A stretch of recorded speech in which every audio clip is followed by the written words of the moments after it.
அனைவருக்கும் வணக்கம். சற்றம் கிடைத்த முக்கிய அறிவிப்பின்படி கூகுள் பே, ஃபோன்பே பயன்படுத்தக்கூடிய அனைத்து நபர்களுக்கும் தற்போது முக்கிய அறிவிப்பு ஒன்று கொடுக்கப்பட்டனர். அதன்படி என்ன புதிய மாற்றங்கள், மீண்டும் கட்டணங்கள் உயர்த்தப்படுமா? இளமை இப்போ நம்ம பிரீஃபாக பார்க்கலாம். மறக்காம ஸ்கிப் பண்ணாமல் பாருங்க.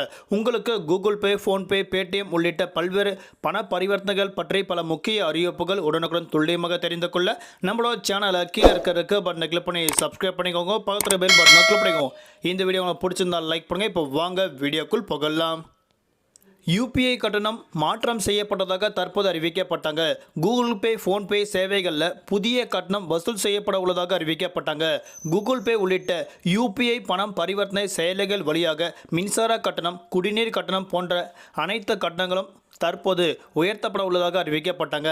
சமீப காலமாக கூகுள் பே மற்றும் ஃபோன்பே உள்ளிட்ட பல்வேறு சேவைகளில் மீண்டும் கட்டணங்கள் உயர்த்தப்படுவதாக அறிவிக்கப்பட்டாங்க. அதாவது நீங்கள் மொபைல் ரீசார்ஜ் பண்ணும்போது உங்களுக்கு ரீசார்ஜுக்கு ஏற்றவாறு ரூபாய் 3 வரைக்கும் கட்டணங்கள் வசூல் செய்யப்பட்டாங்க. தற்போது பில் பேமெண்ட் உள்ளிட்ட பல்வேறு பண பரிவர்த்தனைகளுக்கு கட்டணங்கள் கூடுதலாக வசூலிக்கப்படுவதாக தற்போது அறிவிக்கப்பட்டாங்க.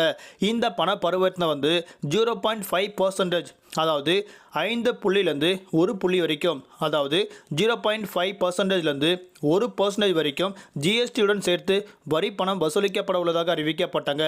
ஃபோன்பே, பேடிஎம் போன்ற நிறுவனங்களுக்கும் மின் கட்டணம் மற்றும் குடிநீர் கட்டணங்களை டெபிட் அல்லது கிரெடிட் கார்டு மூலம் செலுத்தும் பயனாளர்களுக்கு இதே போல கட்டணங்கள் வசூலிக்கப்பட உள்ளதாக அறிவிக்கப்பட்டாங்க. இந்தியாவில் யூபிஐ பணம் பரிவர்த்தனை நாளுக்கு நாள் அதிகரித்து கொண்டு வருவதாக அறிவிக்கப்பட்டாங்க. குறிப்பாக ஃபோன்பே மற்றும் கூகுள் பே மூலமாக அதிகமான பண பரிவர்த்தனைகள் மேற்கொள்ள உள்ளதாக அறிவிக்கப்பட்டாங்க. யூபிஐ வளர்ச்சி மற்றும் பரிவர்த்தனைகள் நிலவரப்படி ஜனவரி வரைக்கும், அதாவது இந்த ஆண்டு ஜனவரி வரைக்கும் ஒப்பிட்டு பார்க்கும்போது இந்தியாவில் மட்டும் 16.99 பில்லியன் யூபிஐ பணம் பரிவர்த்தனை மேற்கொள்ள உள்ளதாக அறிவிக்கப்பட்டாங்க. மொத்தமாக பணம் பரிவர்த்தனை செய்யப்பட்ட தொகை ரூபாய் 23.48 லட்சம் கோடி என தற்போது அறிவிக்கப்பட்டாங்க. ஆண்டு ஜனவரியுடன் ஒப்பிட்டு பார்க்கும்போது 39% அளவிற்கு வளர்ச்சி அடைந்துள்ளதாக அறிவிக்கப்பட்டாங்க. யூபிஐ பயன்பாட்டின் தாக்கம். யூபிஐ மூலம் பணம் பரிவர்த்தனை செய்வது இந்தியாவில் நாளுக்கு நாள் தொடர்ந்து அதிகரித்து கொண்டு வருவதாக அறிவிக்கப்பட்டாங்க. குறிப்பாக கிராமப்புறங்கள் முதல் நகரப்புறங்கள் வரை அனைவரும் கட்டாயம் யூபிஐ பயன்பாட்டு மேற்கொள்ள உள்ளதாக அறிவிக்கப்பட்டாங்க.